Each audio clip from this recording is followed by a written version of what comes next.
Hello and welcome back to the channel, How We Move the Decimal. In today's video, I am still photographing buttons.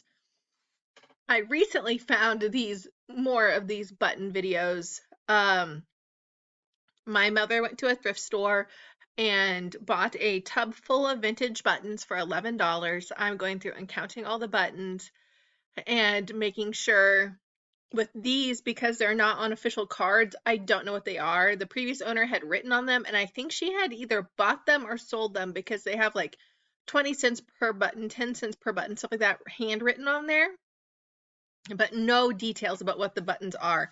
Some of them I can tell are mother of pearl. Some of them are bone, and I'm saying that in quotations. Um,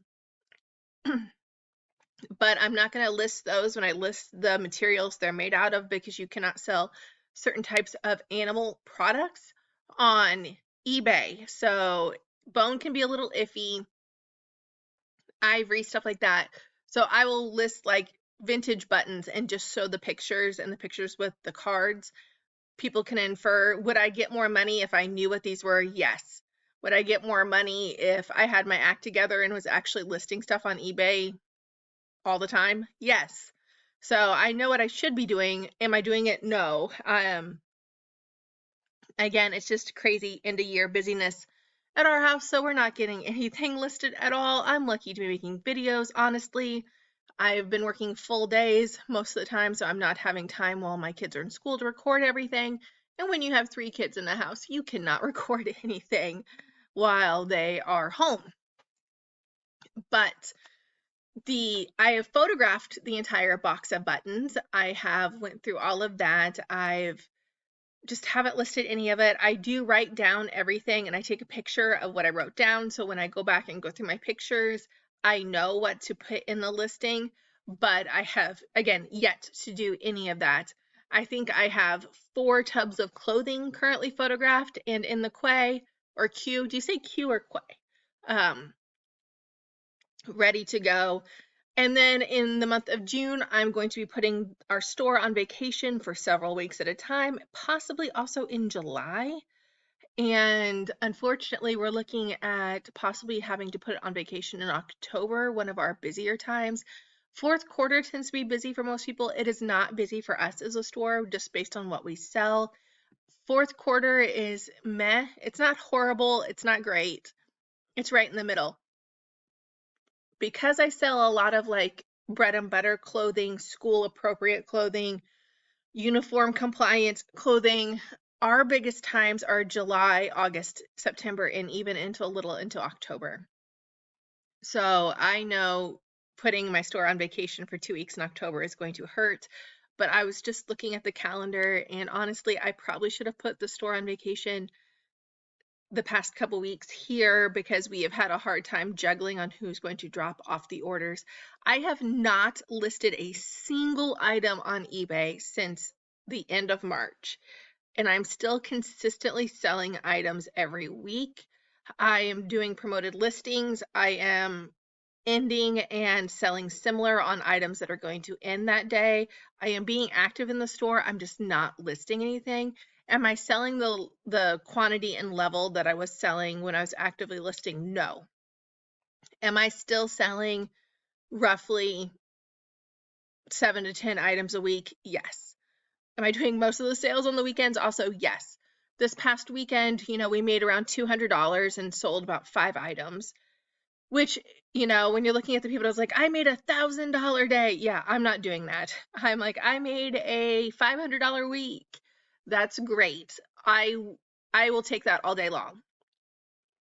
Because again, my overhead is very, very low. This entire box of buttons was $11. I got like 5,000 slides for $10. Stuff we get at auctions, we don't bid up on. I usually have a $10 maximum on items unless I know they can sell. We did bid up on the race book. We went up to $20, but we knew it would sell for $100, and it did. It took about a month, but it did. So if we are going to spend over $10 on something, I am actively researching it. My husband is actively researching it. We're trying to figure out what it's worth. Some things we come across, there's an auction coming up next week an online auction for this online auctioneer does monthly consignment auctions where people just have one-offs or two-offs. They don't have enough to have an entire state auction, so they will have a monthly consignment online auction, and they just posted their stuff for May. And I was able to look through and see things that we have sold from this auction house before, vintage things. So with this, there were several things I spotted right away, like, okay, that's worth something. Okay, that's worth something. And there are things I look up that are worth something, but they're so incredibly long-tailed. I have cast iron banks. They're actually worth great money. They've been sitting for almost a year because they're so specific and like niche items. So I'm holding on to those, but they're very small and easy to store. I'm kicking myself for not listing because, summer is the big expenses. Honestly, this whole entire school year has been big expenses, but summer hits you with camps and stuff. And if you have children, you know how much camps cost. I mean, you're looking at $1,000 a pop per kid for any sleepaway camp.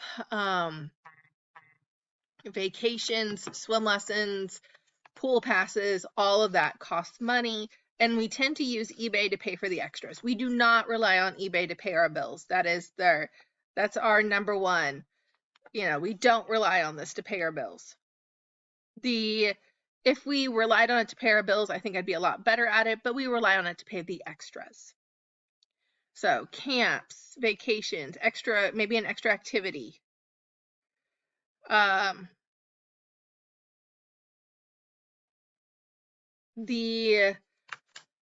But it is a nicety because I'm not budgeting out of our household budget for those activities. I'm relying on eBay for them.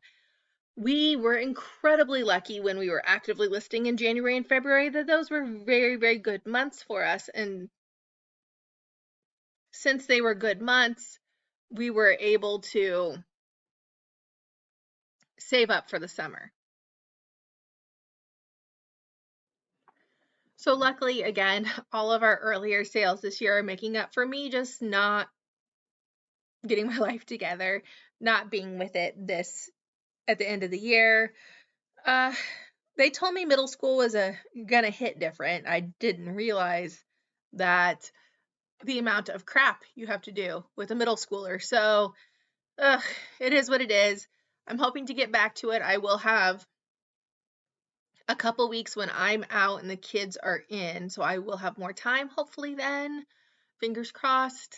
I am working over the summer though, so that'll slow down my listing again in the summer.